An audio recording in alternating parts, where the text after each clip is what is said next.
All right, good afternoon.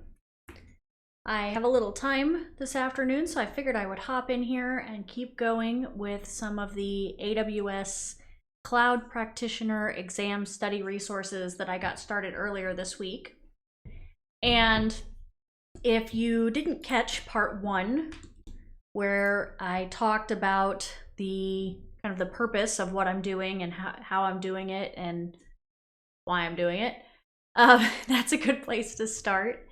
In part one, we went through this domain one, but you're welcome to check out this document that I'm hosting out here on GitHub as I live edit what's going on and add in resources and things. But really, the whole purpose here of what I'm trying to do is take all of this information that I have and study resources for the Amazon Web Services Cloud Practitioner Certification Exam and combine them into this document, as well as talk about some of the things that maybe you need to know or understand about the platform so that you can also prepare to take the Cloud Practitioner Exam.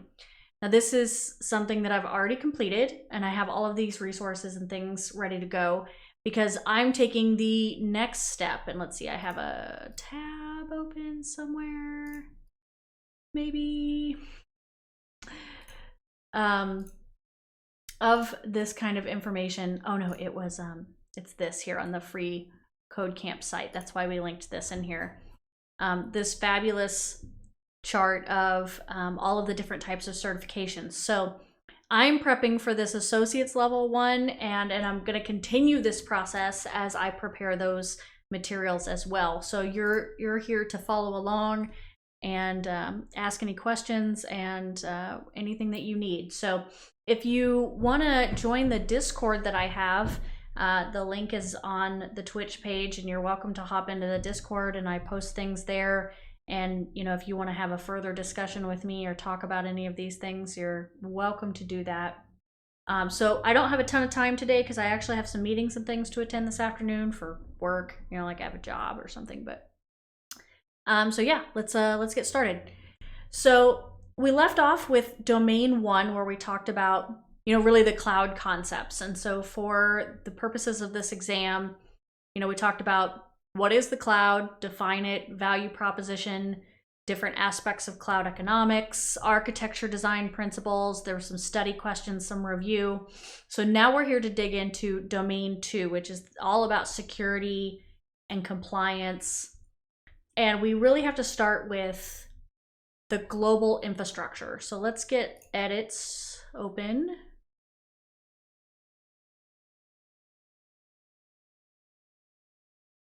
Okay, so I'd started my heading down here for security and compliance. So we're gonna talk about the global infrastructure because it's really difficult to talk about cloud security and compliance. And if you're not sure what compliance means, it's really the part where, you know, you are responsible for the data that you are holding about your users, about your product, for your company. And depending on the industry regulations and things of where you work or where your work resides, you might have responsibilities and sometimes legal requirements or regulations as to how that data is stored and secured. Compliance is the act of following those rules and regulations. And so that's when we talk about security and compliance. That's what we're going for. So we're gonna dig in here. Let me start a new heading for global infrastructure. Oh, I need to zoom this in because you can't read that. I can barely read it. I'm too old for this. All right. Starting with things like, you know, regions, availability zones, edge locations, stuff like that. So let's make this regions and availability zones. So regions and availability zones are two elements of AWS's kind of global infrastructure. So we're going to start with AWS regions. So each region is located in a specific geographic location.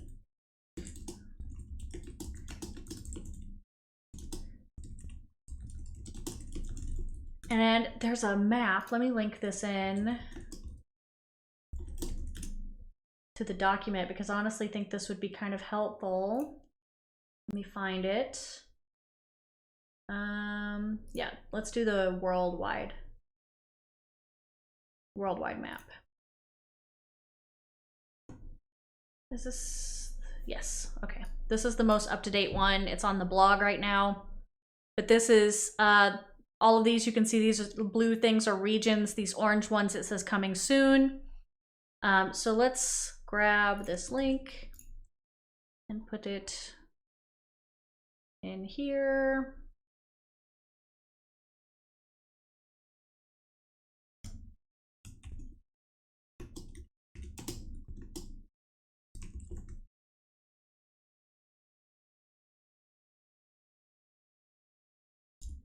Oh. Ugh.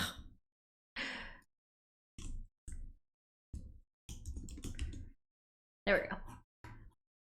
So each one of these regions, as you can see on the map, is based on a geographic location. So the primary one, and you can see maybe my mouse here pointing to this little blue ball here, that a lot of people consider to be AWS East, is actually Northern Virginia. And it's a very large data center there that hosts a lot of AWS resources and things. So let's come back down here. So each region, specific geographic location centered around an area, like I said, Northern Virginia, or it could be like a specific area like Singapore, like a whole country. Each geographic location is or has a cluster of data centers that work together. So a region, as you see on that map, is really much more than like a single data center.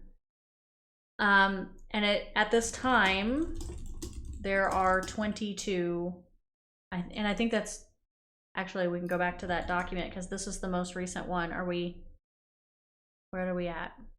Yeah, 22. So that hasn't changed. So some key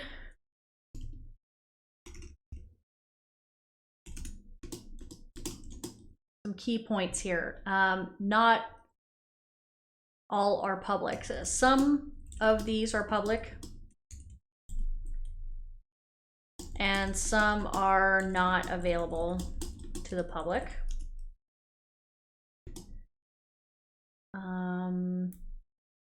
22 regions globally. There have been 5 additional, as you saw on that map.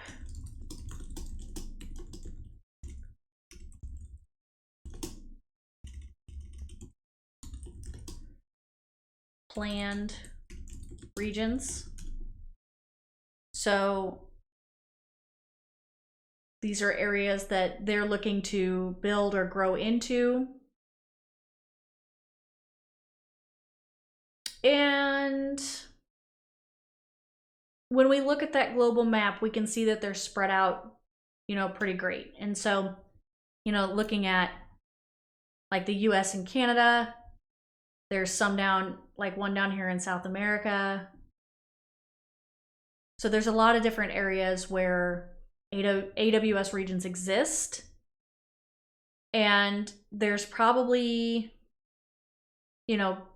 as AWS grows, like you can just kind of see, where those regions might operate. Now, not all of these regions operate at kind of the same level of capacity. Some regions operate with much smaller units called availability zones. So let's talk about availability zones.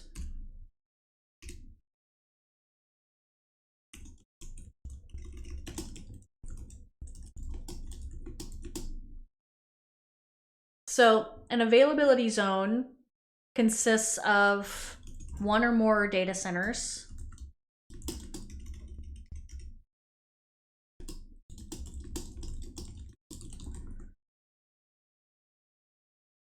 So we're talking about, with these regions, we have these clusters of data centers and they all work together and they're very large.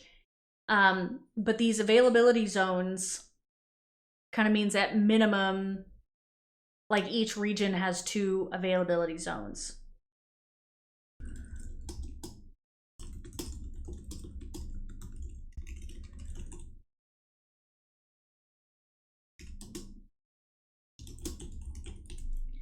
And so these are much smaller data centers. And the smallest number of data centers that can support an AWS region would be 2. So I hope that makes sense. Kind of smaller units inside of those greater geographic areas. So all of these things, they have, redundant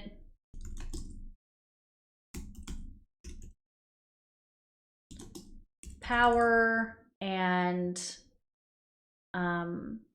they're set up so that if something should happen at one location, the data is safe. The data is spread out, it's backed up. We don't have to worry that it's not, like if something happened at one location, we're not in trouble in terms of our uptime or availability of our data. Okay, hopefully that makes sense. What else? AWS tries to make sure there are no single points of failure.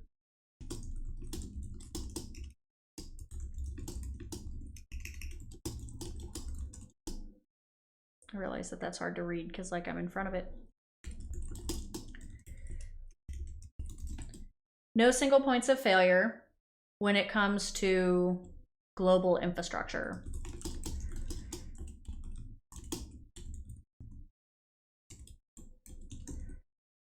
So if something happened at one location, another one would be able to take over its duties.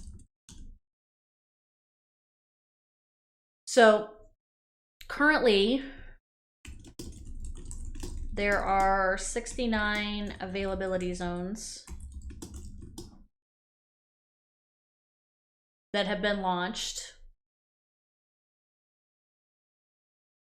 So let's look at, let me pull up this other thing.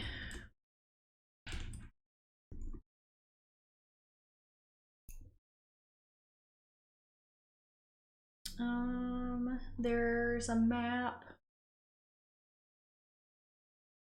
This one.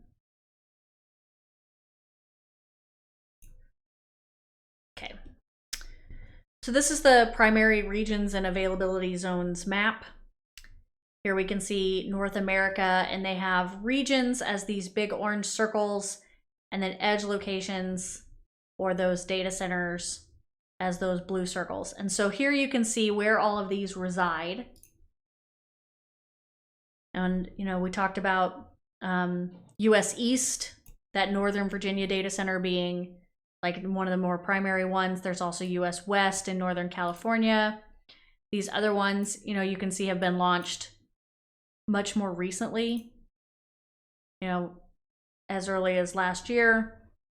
And then here are all of those edge locations. So let's grab this and put this up here. Actually, let's use this link instead of this other one that was to the blog, because this page is the one that's most likely being updated on a more regular basis. So then you can flip through and look at South America, you can look at Europe, Asia and Pacific, and see where all of these things are at, right? So looking at the United States, right, and the regions, we can see, we have 6 different ones. 4 of these 6 are public. 2 are called the Gov Cloud. And it's a cloud that AWS has developed for the government. And those particular ones are not available to the public. And I think, can you, I used to be able to interact with this map.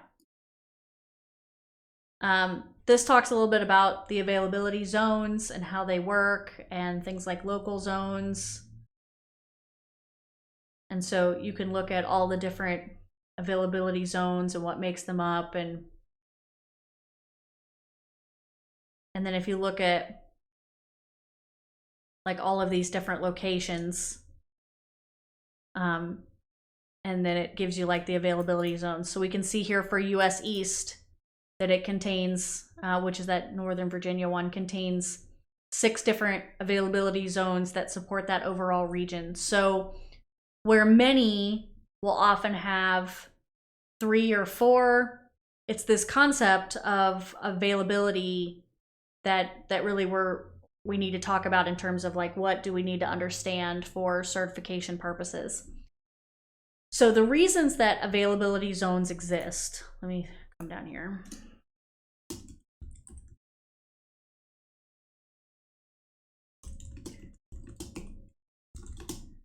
Availability zones exist to provide ongoing and overlapping infrastructure support.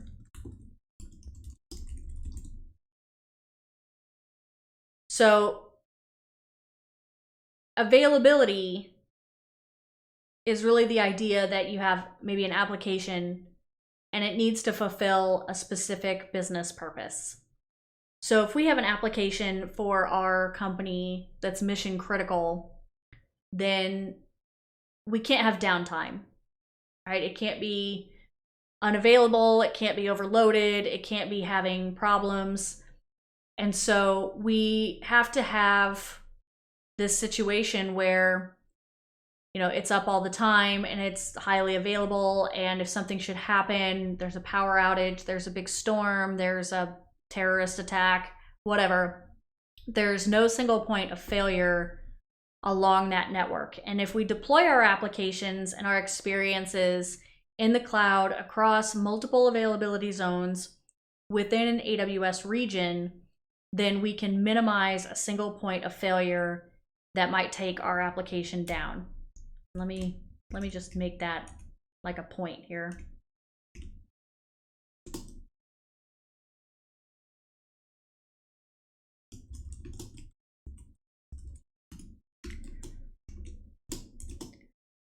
So what did I just say? I should have been writing.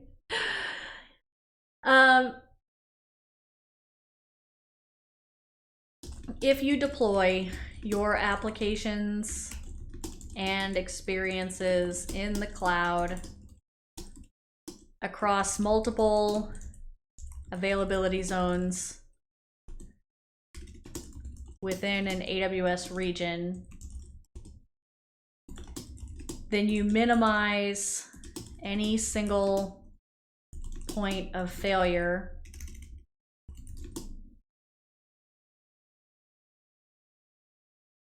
and ensure constant uptime. That's the important part. Naming conventions. I do believe that there's some small things on the exam about naming conventions for these regions. Is this in here?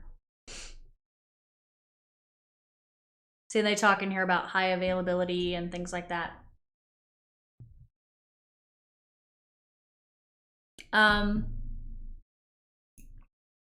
Maybe in the regional table. This tells you like services that are offered in each one. There's one that gives us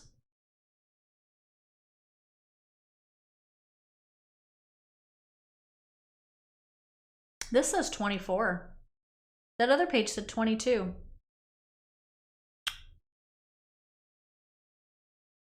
They give you the names. I can show you in the console if I can't find the page it shows you. Remember last time I said if you don't currently have an AWS account, then you probably want to get one. Oh, hold on, I gotta retype my password.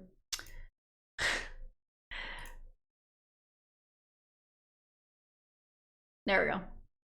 All right, so when you're in the console, you can actually choose up here at the top which availability zone that you want. All right, let's zoom it in, make it big. All right. So you can see in this list here how they're named. So things like US East 1, US East 2, right? They have all these names. And so when you're working in the console and you choose an availability zone over here, then all of the resources and things that you set up.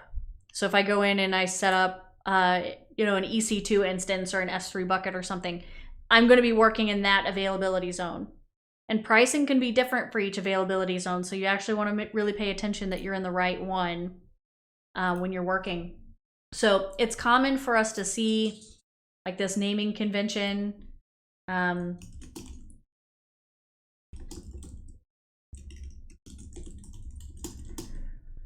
For these availability zones.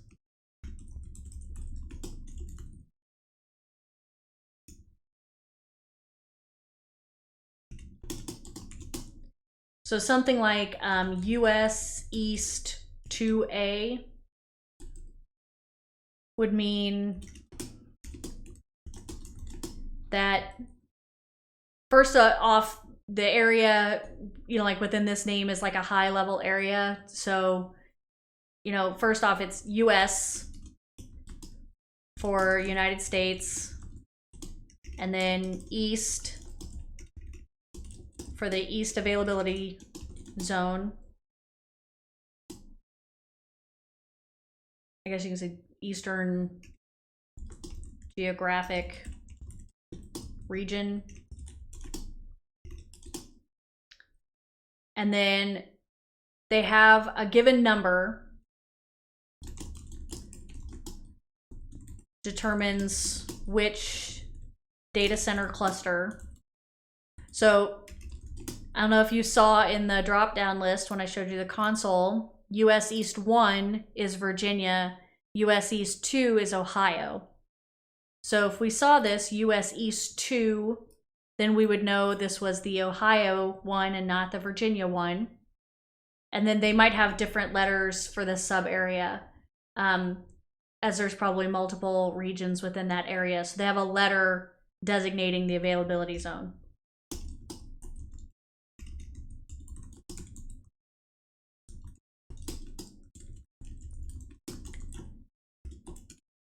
So that's just something to pay attention to as you're creating resources and things, like making sure that you're in the right area of the geographic area that you're wanting to serve for your users or your customers. All right, let's talk about edge locations. So edge locations are part of that global content delivery network.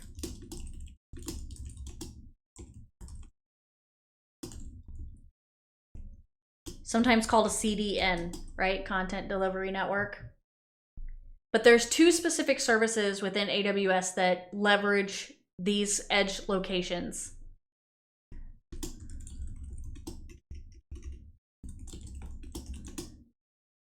And so when you are working with particular services, and there was that chart I showed you, there's like a table where you can go see like which services are available in which location, because it might make a difference for your application, make sure that it's available.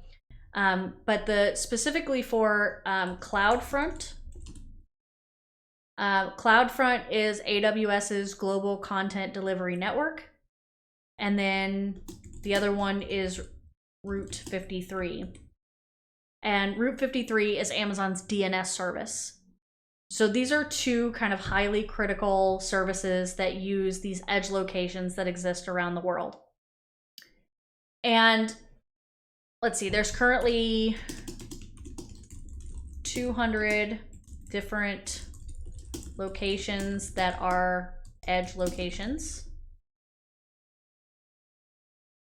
And so this is kind of the most prevalent part of the infrastructure within AWS. And this is really what allows AWS to serve content from locations that are closest to users, so that, you know, if I looked at this in the map, we can start to see, like, if I'm in Texas and I make a request to an application that's hosted in the AWS cloud, then it's going to be able to choose an edge location that's the closest to me, and that delivery is going to be faster. Same way like around the world. Like if I'm in another country, I'm not making requests to US data centers for my content if I have content hosted also in a European availability zone. So, you know, an example would be there are 6 different edge locations within the city of Atlanta. And if you went and looked at the map, you know, you could see where all those edge locations were. So if we're producing content in Atlanta, Georgia, you'd be able to have a server where the content could reside.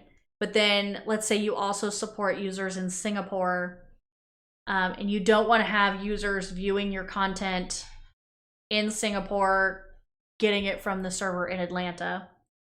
So you have this kind of essential determinator or differentiator in terms of AWS's global infrastructure to have like this wide area to make sure our users can fetch our content from the best location.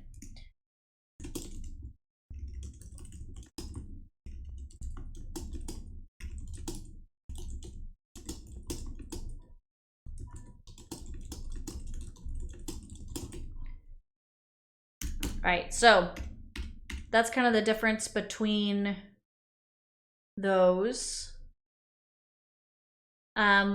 You can visualize this a little bit.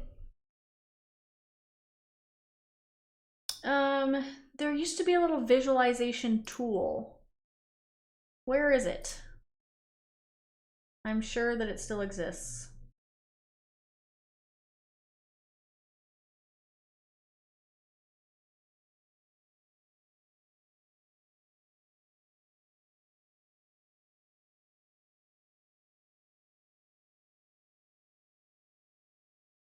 This is 76 availability zones too. So let's go back here to our document. So this actually said there's 22 or 24 regions, right? I don't need this right now. 24 regions, 3 announced regions, 76 availability zones. I need to update my documentation.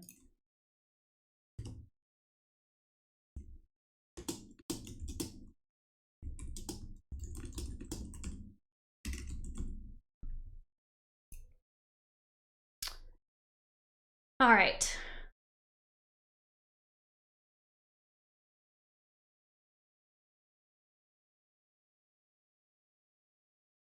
Yeah, here's the little visualization tool. So this is infrastructure.aws, and you can spin this around with your mouse and see how all of this is connected. Let me drop this in here.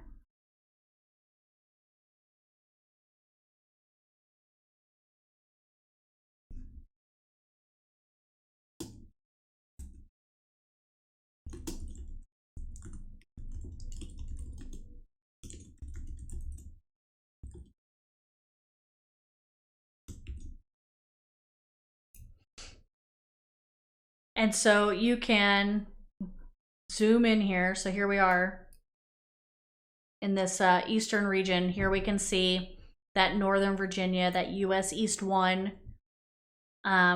These blue dots are availability zones. The pink dots are points of presence. The orange dots are regions. And so as you see how all of these are, and here's that Gov Cloud. Remember, those are the private ones. So as you look at this, you can really start to kind of visualize the different regions and availability zones that you can access within the site. And it's kind of cool, right? Like you can see how the data moves. Like if I'm supporting users in London, where does my data go? How does it get to London? Like, could I have applications set up to serve this market here? Where are they? What do they look like? So this is a fun tool to just kind of get a sense of the infrastructure and how it works and what it looks like, and see that there are many, many edge locations. Those are the points of presence, the pink dots.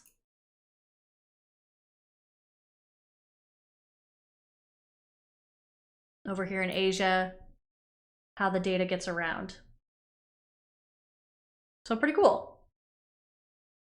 So this is the idea. This is what Amazon has done to be able to, you know, serve all of this data around the globe with really great speeds and reliability.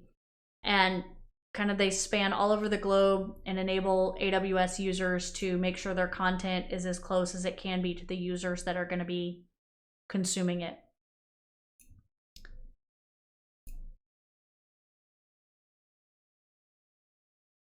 So I think that's probably all I have to say about that. Let's commit that. And let's grab our link.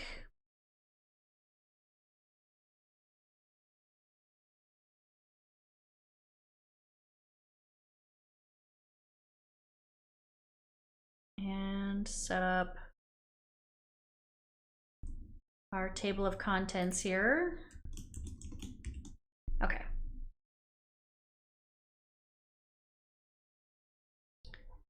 So now we can start talking about, oh, I have a scenario here. I put the scenarios at the end last time. We could just do that same thing. Yeah, I put the scenarios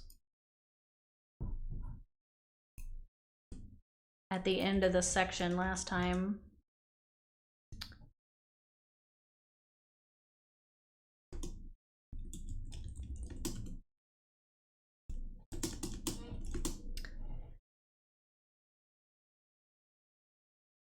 So yeah, let's set up. I have a few actually.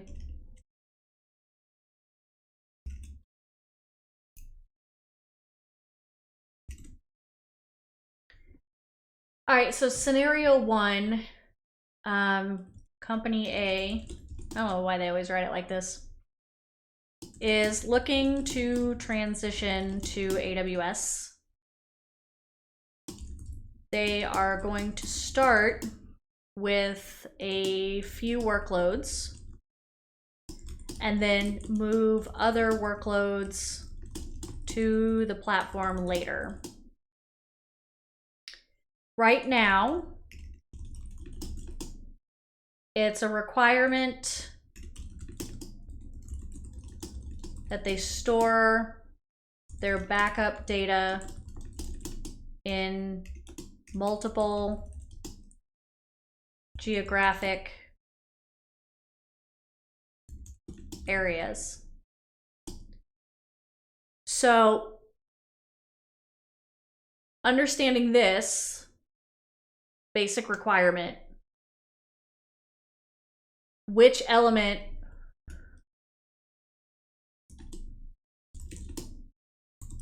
of the AWS global infrastructure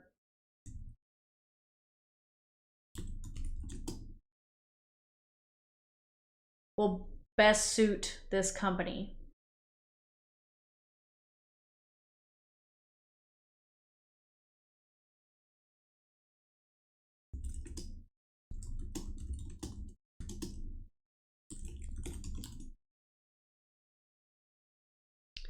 So scenario two,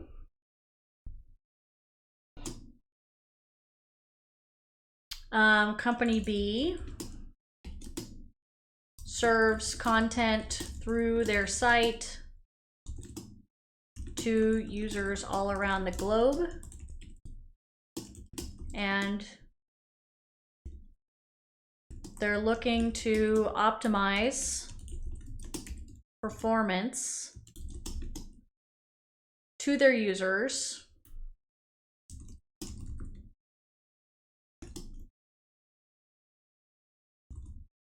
now they want to leverage a content delivery network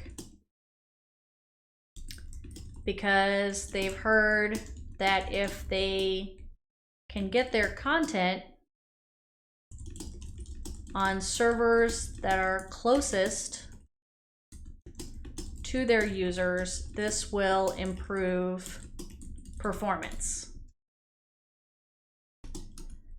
So our question for scenario 2 is basically the same question we had for company A. Which element of the AWS global infrastructure will best suit this company? And then company C is transitioning one of their legacy applications to AWS. And for this specific application, they require an uptime of at least 99.5%. So that means it's up 99.5% of the time, which is extremely high availability application. They want to be sure that a single data center outage won't cause disruption for their highly available application. So, which element of the AWS global infrastructure best suits this company?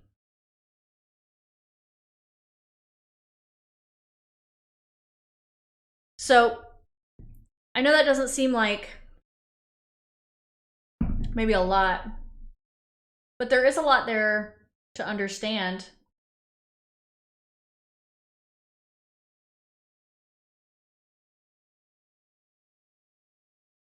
If you're not familiar already with the concept of availability zones or regions and things, so this may be something that you need to go explore and read about using those links I'm providing so that you really understand the different kind of prospects of the AWS global infrastructure in this, in kind of the different terms and things. So we had the 3 elements, regions, availability zones, edge locations, how many, what are they, things like that. So for our cloud computing scenarios, we could go ahead and put the answers in. So for company A that wants to store backups in multiple geographic regions, the key phrase here is that multiple geographic areas, because they're looking to store data in multiple areas. They're going to be looking at AWS regions, since regions are fundamentally exist within a single geographic area. So if they want to store multiple files and backups in different geographical areas, then they want to store that data at different regions and utilize multiple regions in their plan. For company B, in this scenario, wanting to leverage the content delivery network, then they're going to be using those AWS edge locations. We talked a little bit about CDNs and the fact that AWS edge locations primarily use CloudFront and Route 53, and CloudFront is that content delivery network. And you'll dig in more about some of these AWS services and stuff as we go, but you might want to go read more about CloudFront if you're not familiar with that. But that's one of those things that we said, primarily what our edge locations for is for the, that high available content. And then company C who needs to ensure uptime for their application at least 99.5%, they're going to be looking at availability zones. So because we want to make sure that we can deploy an application across multiple availability zones within a single region means that if there's a significant issue that happens in a single availability zone, it wouldn't cause the application to go down, provided everything is constructed correctly.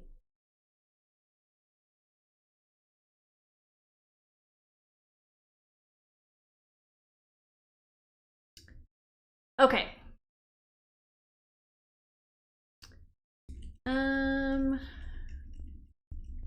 Let's put our scenarios into our table of contents.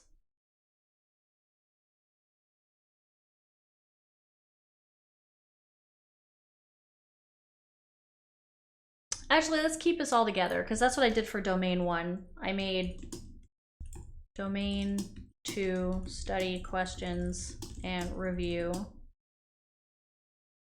Yeah. So let's do that.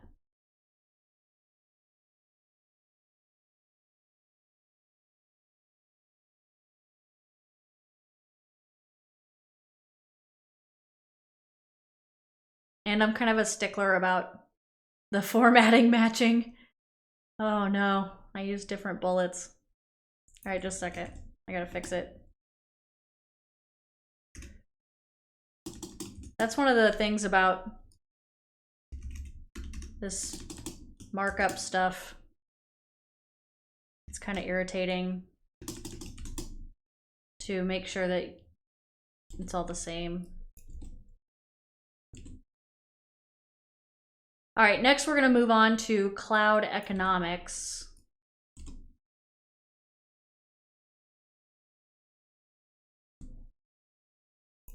As soon as I fix all these asterisks.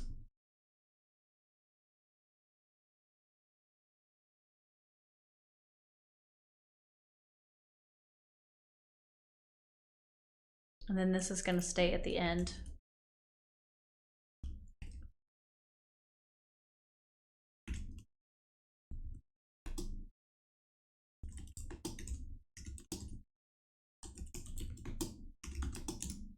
Cloud economics.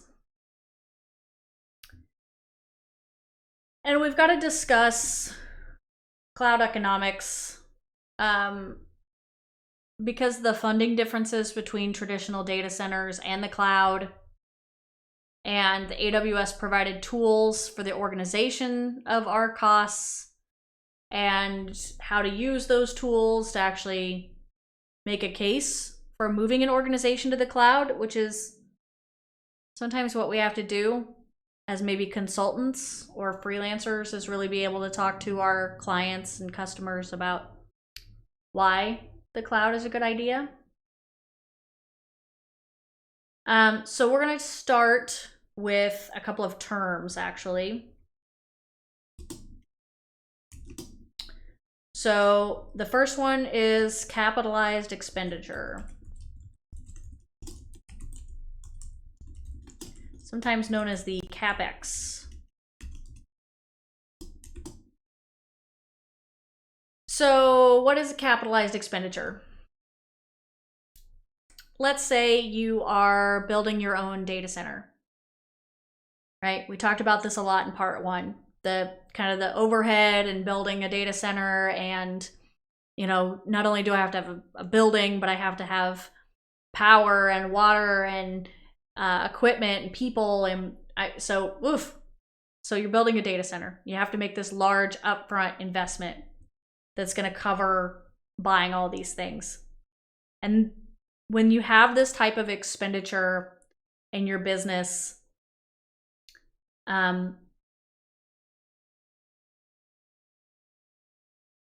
this type of expense is there to attain what we call a fixed asset, right? All of these really expensive pieces of equipment.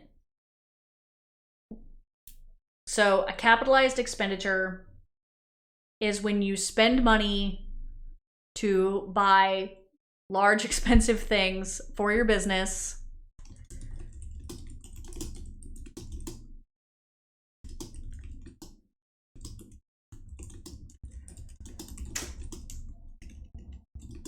And usually, you know, you're buying this large and expensive equipment because it is directly necessary to the whatever your business mission is, your fundamental business goals.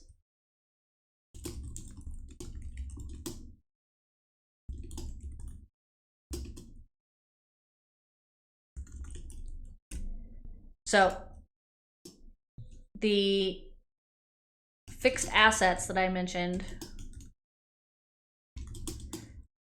this is the equipment purchased through a CapEx.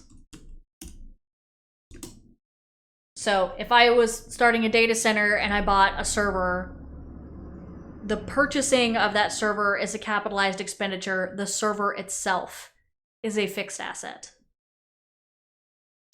Let's talk about operational expenditures.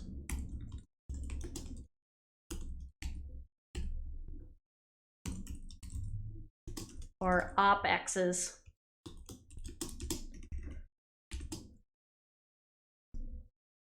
Okay. An operating expense has to do with the regular day-to-day expenses of your business.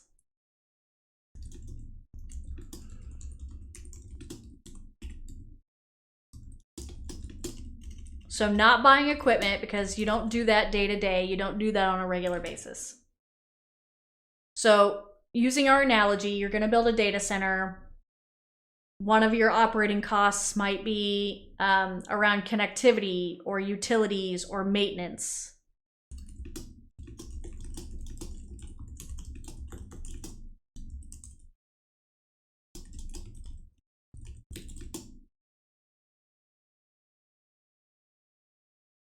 Okay, so I can hear you saying, like, I didn't sign up for an accounting lesson. What does this have to do with the cloud?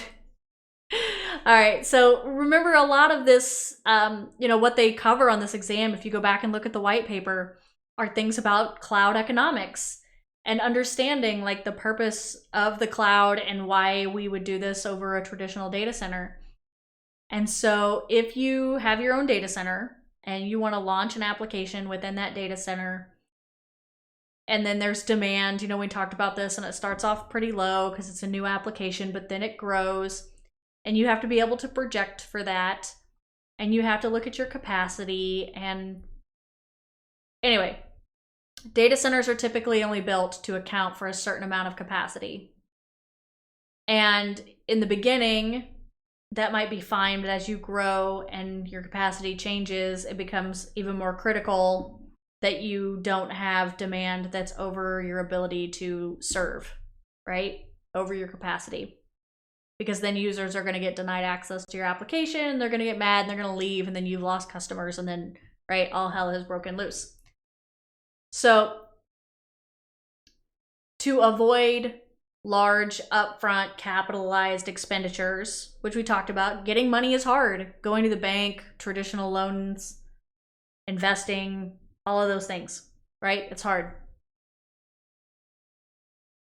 Also having that operating expense ongoing, like let's say you launch your application and nobody likes it, no one buys it, but you still have to keep the lights on, so you're still paying the bill, right? These are the important things. This is why we talk about this, so that you understand, again, that value proposition of why the cloud is so cheap in comparison, honestly.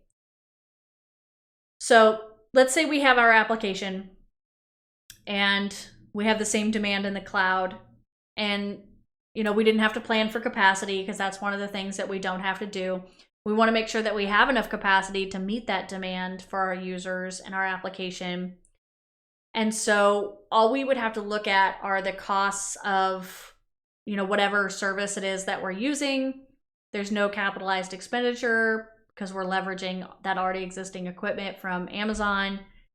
Our operational expenditure should mirror what you have in terms of demand. So we can start to kind of create a compare and contrast of like, if we have our own data center, this is what it would cost to build, capitalized expenditure. This is what it would cost to run and operating expenditures. And then there's that potential for underused capacity, unmet demand, et cetera, et cetera. So that's the value proposition. In the cloud, we don't pay any of that up front. We only have to worry about demand. As demand increases, then our monthly costs increase. As demand decreases, our monthly costs decrease. There's no upfront investment. Hopefully all that makes sense. So, optimizing costs. So, you have to understand, if you don't already understand or have taken some basic accounting classes or business classes, about the financial differences here in leveraging cloud infrastructure. We're going to talk about how to organize your costs and the tools. So we have the AWS Cost Explorer. So if you don't already have an account on the management console, you should go make one. And as I discussed in part 1, you can go set up billing alerts and stuff like that to make sure that you aren't messing around with stuff and suddenly going to get like a huge bill.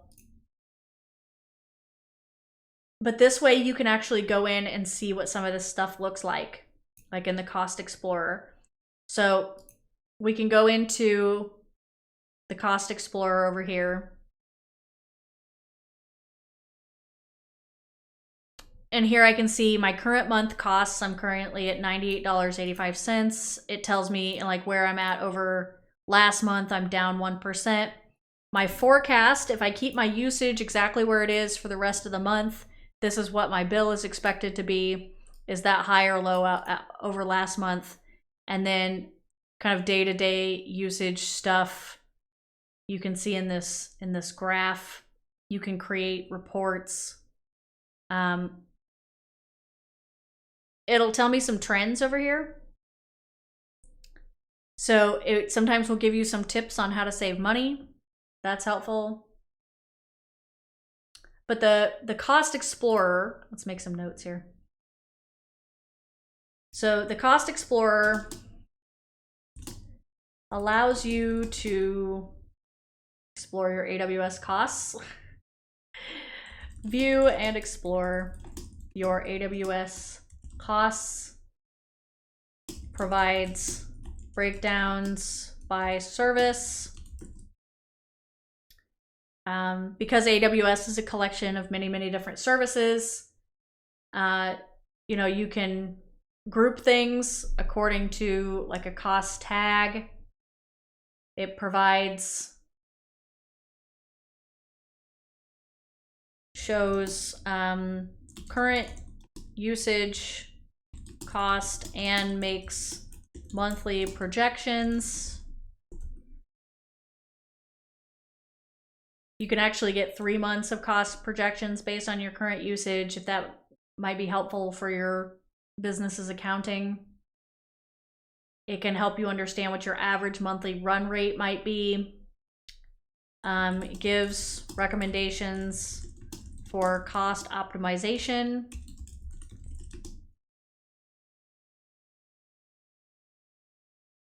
One of the nice things that has been provided is, not only can you get this from the dashboard here, but you can also connect via the API and actually get the data out programmatically if you wanted to, as well as just like in the browser.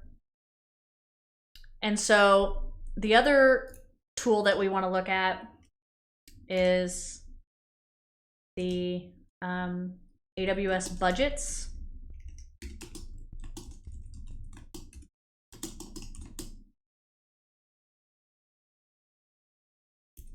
All right, so let's look at, so like over here, you can click on budgets and it will show you, this is the one I set up the other day when we did part 1. So it shows me my current, what I expected my budget to be, where my forecast is. If for some reason I should start getting within a percentage, I set up an alert.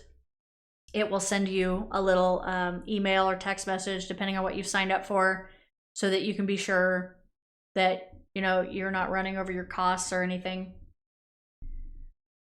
So budgets allows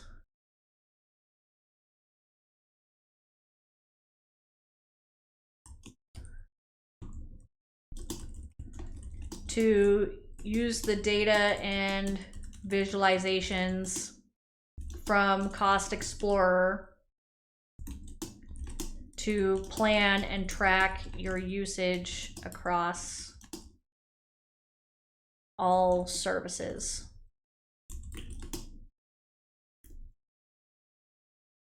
Set budgets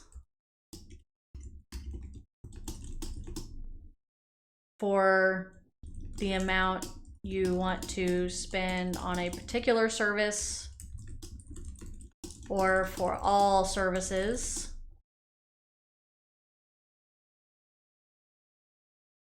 You can have things like tracking for reserved instances or savings plans.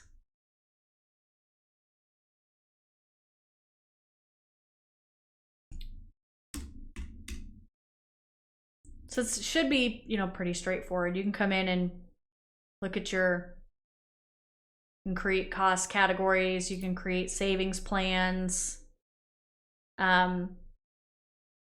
They look at like your utilization and things like that to help you reduce your costs or do some optimization. So there's a lot of tools in here that you can use to really try to figure out what am I spending and maybe how could I spend less. Let's also talk about the TCO calculator.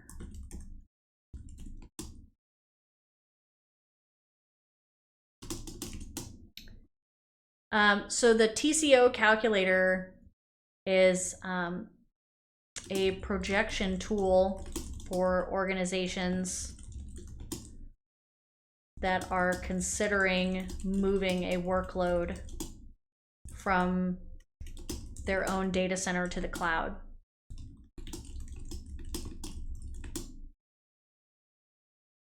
And honestly, I haven't looked at this in a while, so I have to think about where to find it.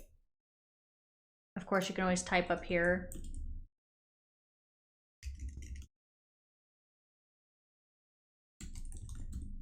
No, it's like, it's not really a service.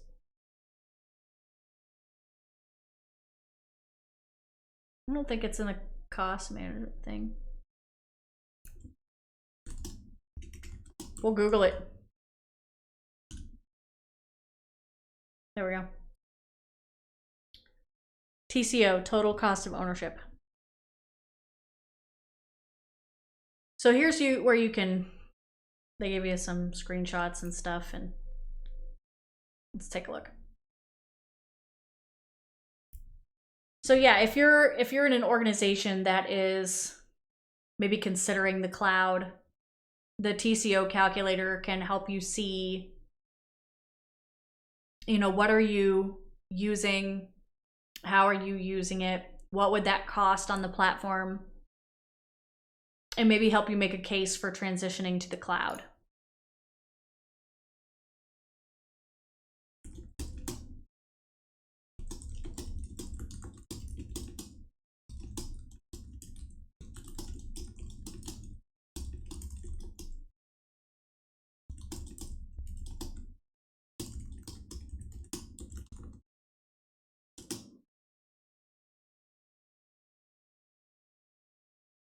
So you can come in here and you can like add on VMs, add on storage, kind of determine what it is that you're doing, and then it will tell you how much that's going to cost. There's also the simple monthly calculator.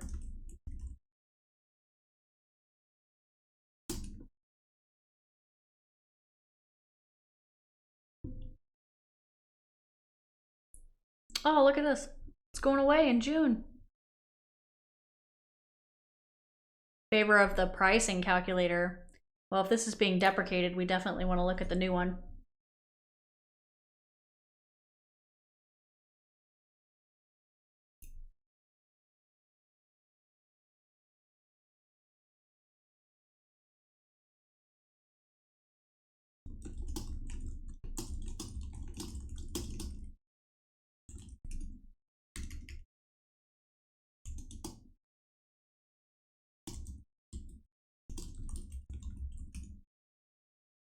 All right, so the pricing calculator, let's take a look at this.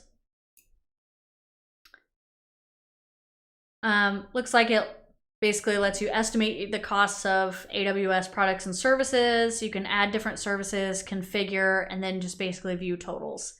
So it sounds like it does a lot of what TCO calculator does, but maybe on a kind of a different scale.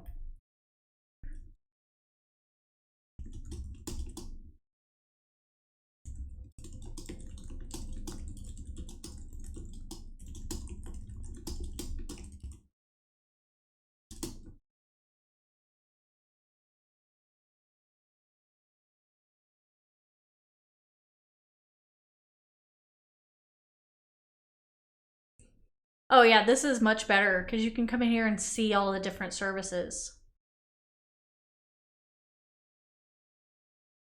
So you could be like, I need, so many databases. I need so much storage, so many servers, and then roughly understand how much it would cost that to run.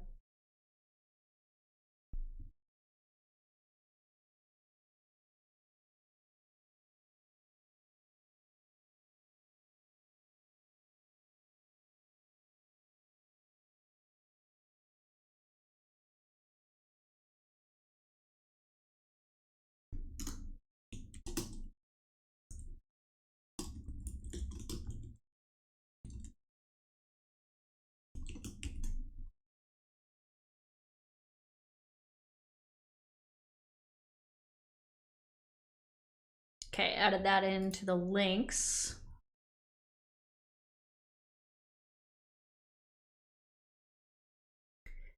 So with these calculators, I mean, really you can talk about them, but they're so easy to just go in there and run.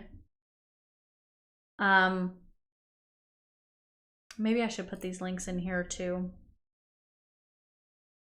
But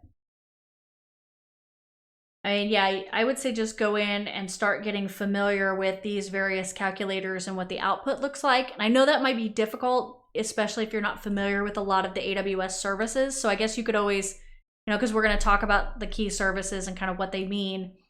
But if you wanted to then come back and look at the calculators and things and kind of get an idea, then that might be helpful for you as well.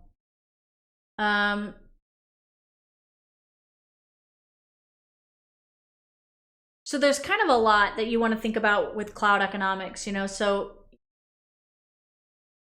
we might just want to add a couple of scenarios here that I have to really think about how this works.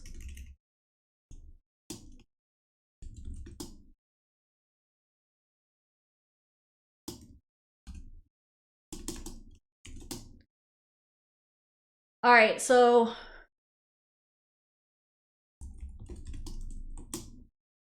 for our first cloud economics scenario, we have company A, which has multiple departments that work within AWS, and finance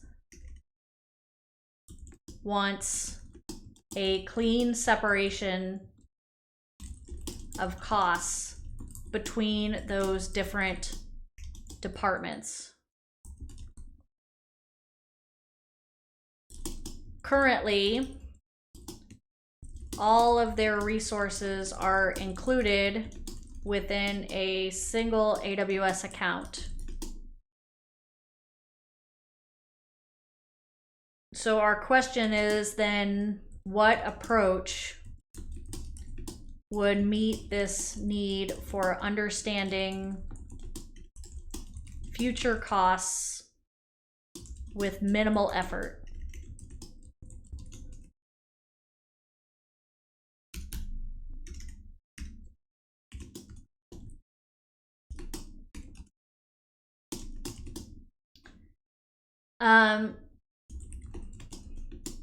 Our next one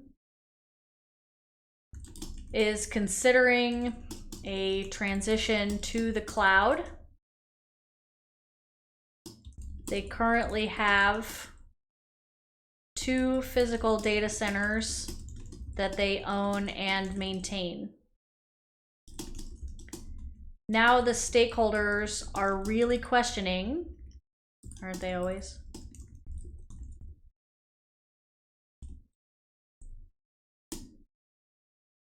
Whether or not this approach to transitioning to the cloud will save them money. Of course they are.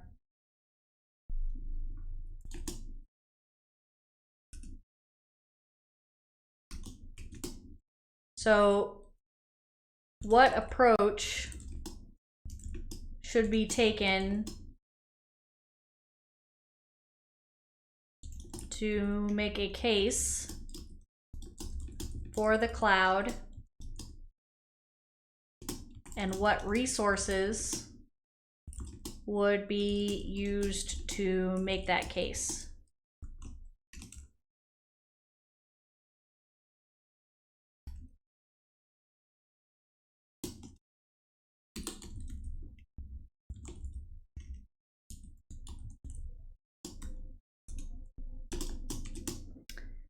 And then the last one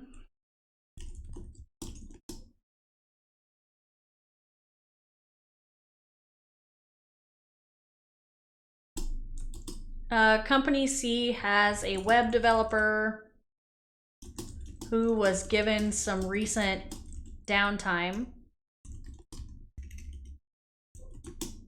What's that about? To review moving their site to the cloud, because currently they're using their own data center. Finance is asking for an estimate of costs for this transition to AWS. They want to understand how much it would cost per month to run this in the cloud.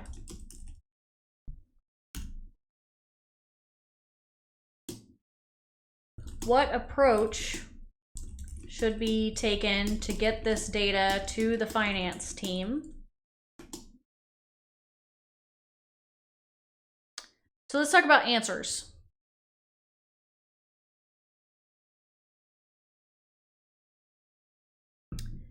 In this scenario,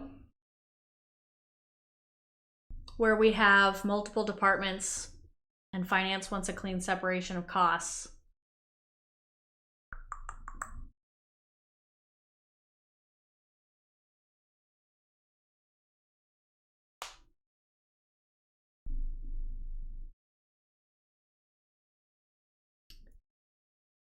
well,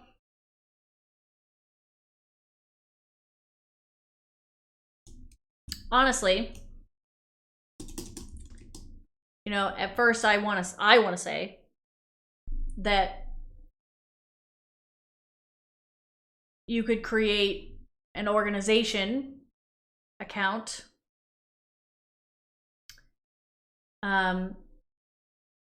so that they can have multiple accounts that are all cleanly separated. But the limitation here is that all their resources are currently within a single account. And we're looking for kind of like minimal effort without having to move a bunch of resources around. So if they'd started this the right way first, which we know most people don't do, most companies don't do, that would have been the way to do it. Like create an organization, Everyone sets up separate accounts. Those separate accounts create their resources. Done. One of the things we didn't talk about, which is really the answer to this question though, is to use tags. If you didn't want to move a bunch of stuff around, you could use tags. I didn't even talk about tags. I totally skipped it. So hold on, we're gonna go back and put it in there. Resource tags. So you could have a tag for each department. That would be the name of the department. And then the value would be whatever departments it's for. And so finance could then look at the resources used by tag. And that would be the easiest way to do it. That would be minimal effort. We're gonna go back and talk about tags because I skipped it. All right, let's talk about the second one though. So in this company is considering their transition to the cloud. They already have a physical data center. Stakeholders are questioning their approach.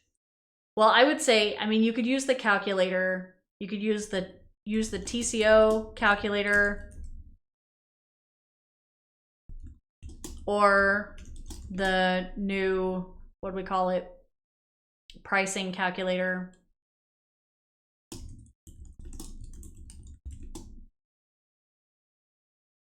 To create a report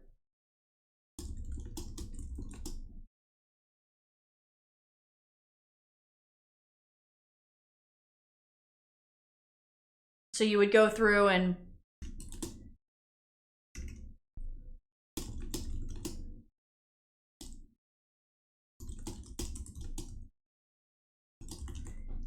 catalog all of those items that are currently in their physical data center and then see what would you need on AWS, plug all that in, and share that with the stakeholders within the company so they could have a clear view of the difference between, keeping their current data center up and running and the costs for AWS.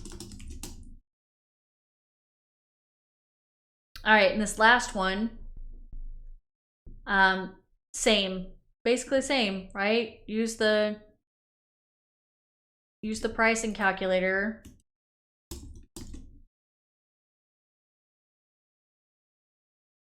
They could go in and enter the number of servers they're going to be used and the different services they would be leveraging, and then share those results and see.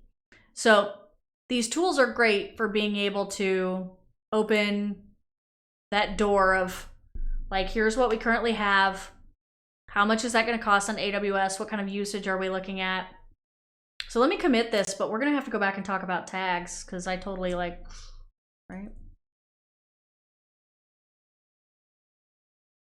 Rude.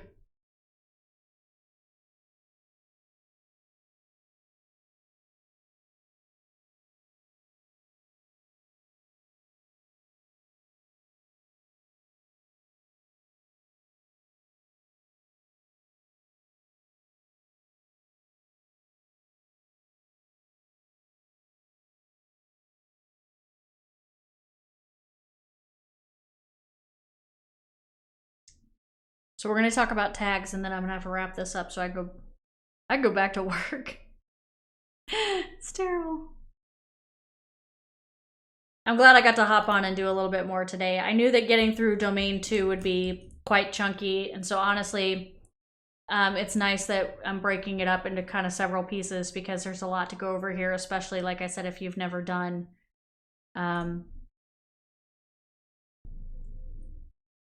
like accounting and business or thought about this from like a consultant point of view.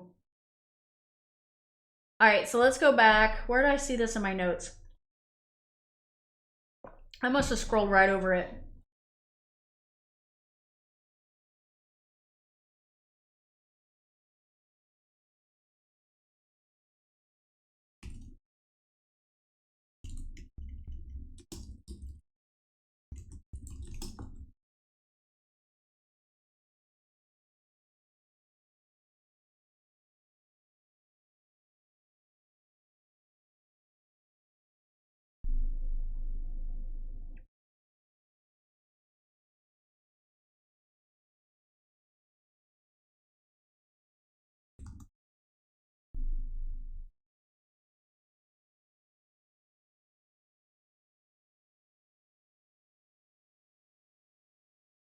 Okay. So resource tags are just metadata that we can attach to our specific AWS resources. So if you, like in the case of our scenario where you have multiple departments,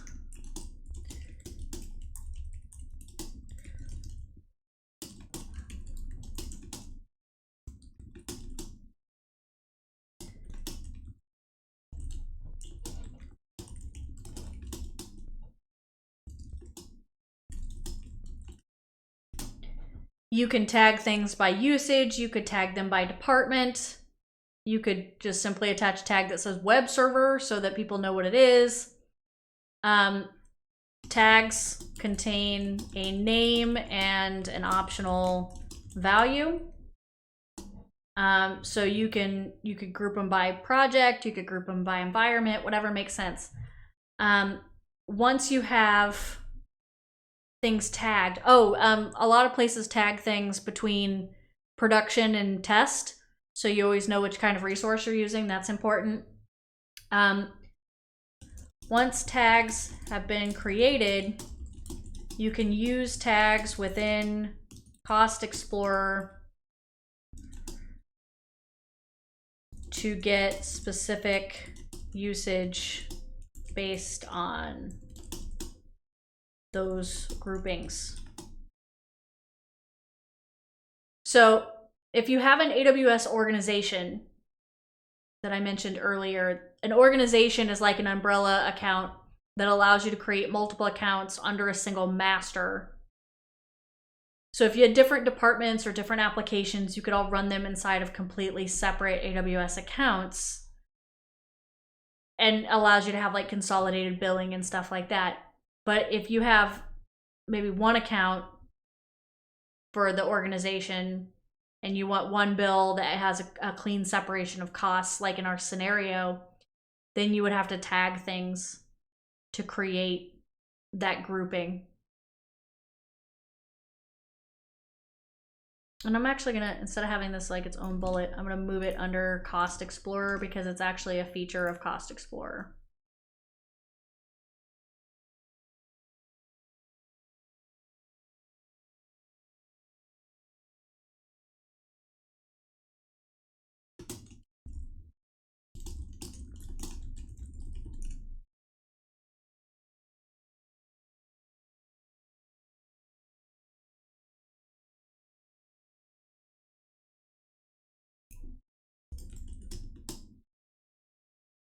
Okay.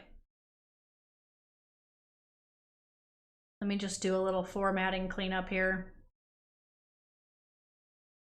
Did I break? Yeah, I broke that link.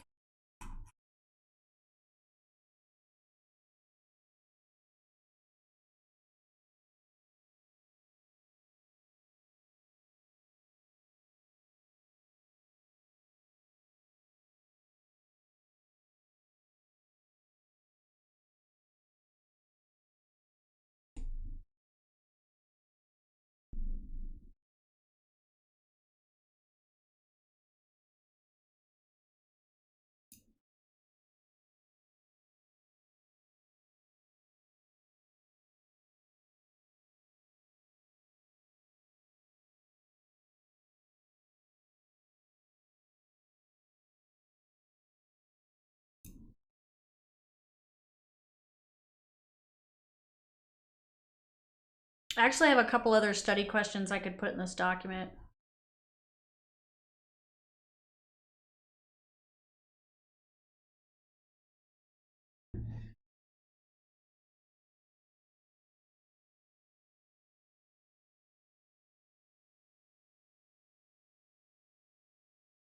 They're not scenarios though, they're just questions.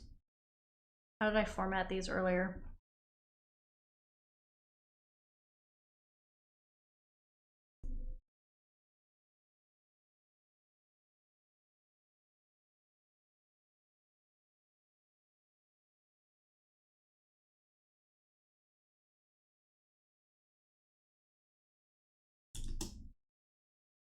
So the 3 primary elements of AWS Global Infrastructure are AWS regions, AWS availability zones, and AWS edge locations.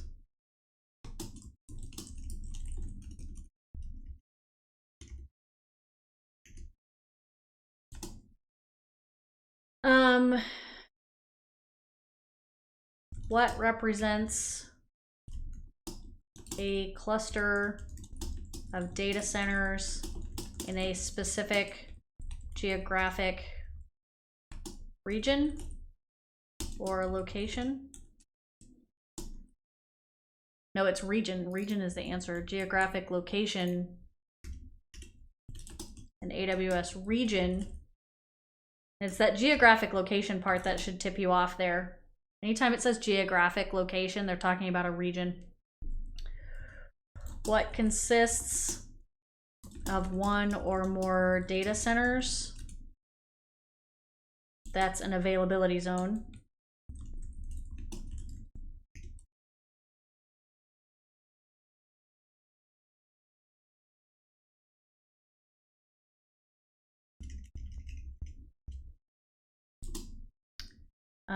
The acronym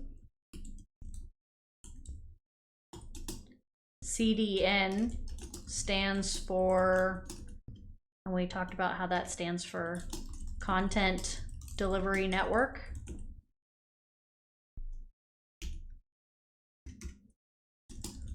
What are the two services utilized in edge locations? That was Amazon CloudFront and Route 53.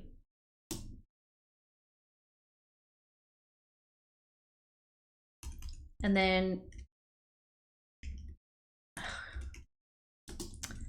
what is the primary purpose of an AWS edge location? And the primary purpose of an edge location is to serve content. I'm losing my earbud. Stop it. Where it is closest to the end users. Yes.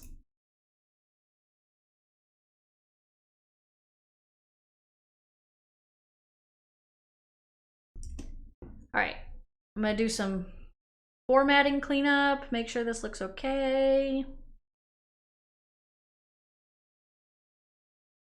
Oh, this looks all jacked up. I don't like it when it looks jacked up.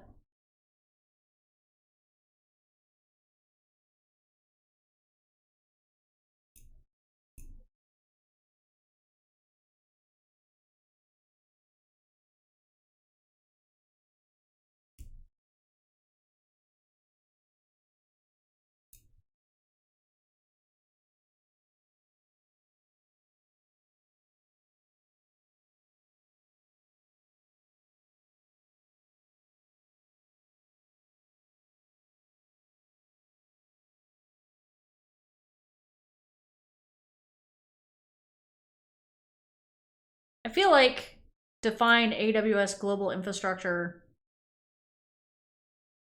is what my notes were domain 2, but security and compliance concepts. Might actually move it. Because I feel like my stuff's so out of order. I really tried to organize it, but I didn't do a good job. All right, I gotta fix that.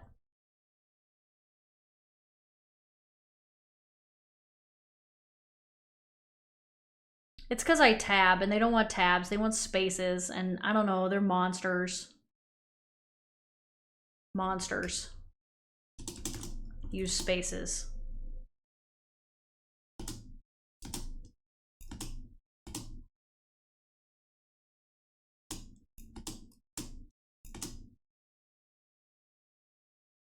Okay. I think that's going to wrap it up for me for the moment. We're going to continue to work on this in the future. If you want to hang out and ask questions or check out any of the resources I've put in the Discord, you'll find that link on my Twitch page.